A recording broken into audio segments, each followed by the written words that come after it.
Good morning, everybody. I'm thankful to PCSI to allowing to be part of this wonderful conference. And today's my topic of presentation is axillary and carotid axis for neonatal. We all know that the vascular axis is very vital in successful neonatal interventions. 80% of the procedures can be performed by femoral artery or femoral venous route, even in neonatal procedures.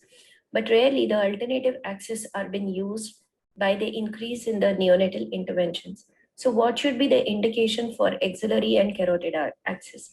The most commonest indication is PDA stenting, where there is a vertical duct in case of VSD pulmonary atresia or TGA-CTGA pulmonary atresia.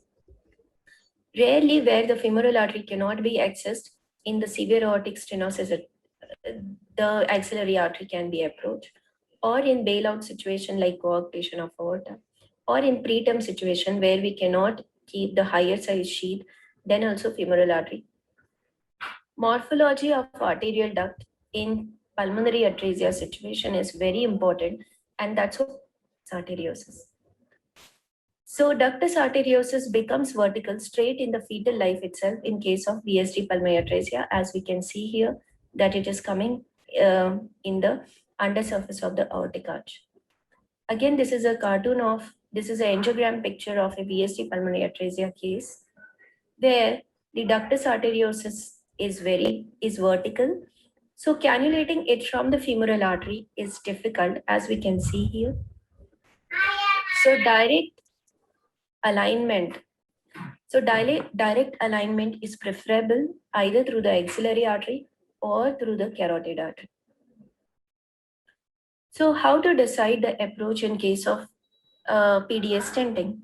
In case of VSD pulmonary atresia where the ductus is vertical, axillary artery is preferable because of its hemodynamic alignment. In PAIVS, femoral artery is better because it is a normal ductus arteriosus. In right aortic arch and indirect ductus, again femoral artery is preferable.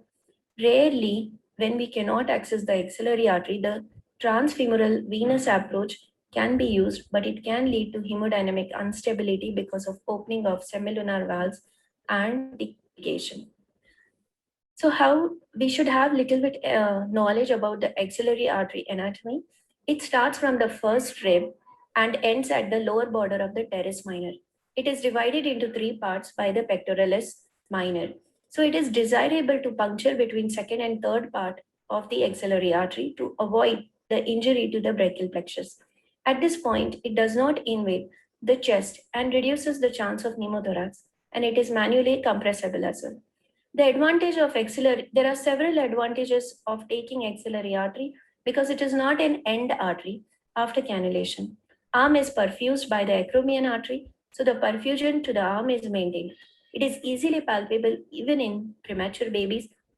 It is useful in coarctation, and right is more preferable than the left because of the operator's comfort.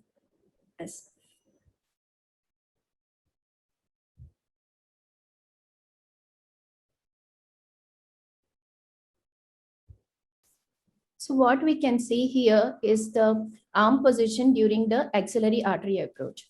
So what happens that the arm should be extended 120 to 140 degrees so that to open completely axillary pit as we are seeing here. The degree of extension should be around 120 to 140 degrees and the skin fold should be avoided. The essentials of equipment are very simple here, like puncture needle, angled thermo wire, and 4 and 5 French sheet depending on the indication.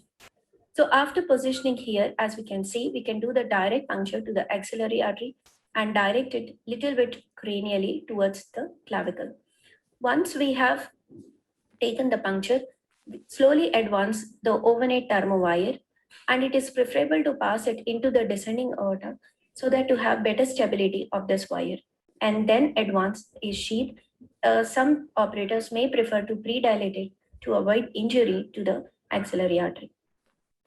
So selection of sheath, depending on the procedure, it can be done, but in a smaller babies, like less than 2.5 kg, 4 French sheath is safe.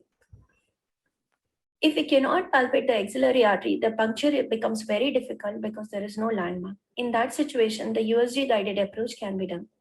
Where USG guided approach is not available, we can approach it through the femoral artery guidance. So now switch over to the carotid artery axis. As we all know, the carotid artery is embedded into the carotid sheath throughout its course. It is very much close to the internal jugular vein and the vagus nerve. The good part is, it is apart from the two terminal branches, the carotid artery does not give any branch into the neck. We should be very careful in cannulating the carotid artery in the bifurcation area, because there is a carotid sinus present there, which can lead to transient bradycardia. So it is preferable to puncture the carotid artery in the middle segment. So how should be the preparation of the patient? The neck should be semi-extended, as we can see here. It is better done under the intubation and ventilation. And we can see here that the open surgical approach is being performed after the positioning. Again, the surgeon, the vascular surgeon or the cardiothoracic surgeon gives the open access to the carotid artery. This is very much advantageous in the initial setting because it has a controlled procedure, there is a good hemostasis, and sheath can be easily negotiated without. That's fine. The puncture Seldinger technique is only used. In an experienced hand, it can be done by percutaneous access as well, as we can demonstrate here. After the puncture, the backflow is been taken in the syringe, and once there is a good backflow, the wire being advanced, and then the sheath, the desired sheath, is been advanced. The advantage of percutaneous access is there is no surgical involvement, there is less procedure time, but a care should be taken that. But the disadvantages, the hemostasis, we need to hold it for a longer period, and that can sometimes cause, theoretically, that can sometimes compromise the cerebral circulation. The complications of this access is dissection and injury to vascular structures, and sometimes the dilator of the sheath can damage the ductus arteriosus. So there is some operators prefer pre-dilatation with the dilator, which can minimize the dissection of the lateral wall of the aorta or axillary and carotid artery. The safety and carotid and axillary interventions are being described way back, as we can see here. The Dr. Deitmer has written this excellent paper in APC where he has described the method to take the axillary access in neonatal interventions, and the transcarotid access is also been used for the critical aortic stenosis, and they both showed the stability and the safety of these procedures. So if we look at the head-to-head comparison of carotid access and the axillary access, earlier before 2017, half of the procedure in the PDS stenting are being performed by the carotid artery access.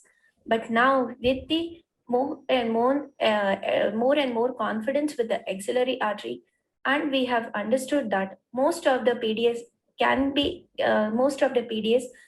get cannulated, and the sheaths and the stenting can be successfully performed from the axillary artery.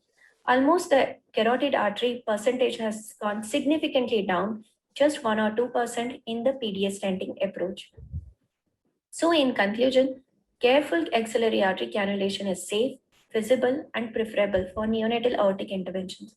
Carotid cannulation is possible, but I would suggest to do it in by the help of open access wherever there, because it would minimize the dissection and can have the better access, better hemostasis of the carotid artery. Thank you. Thank you very much, Dr. Shweta. That was an excellent and a comprehensive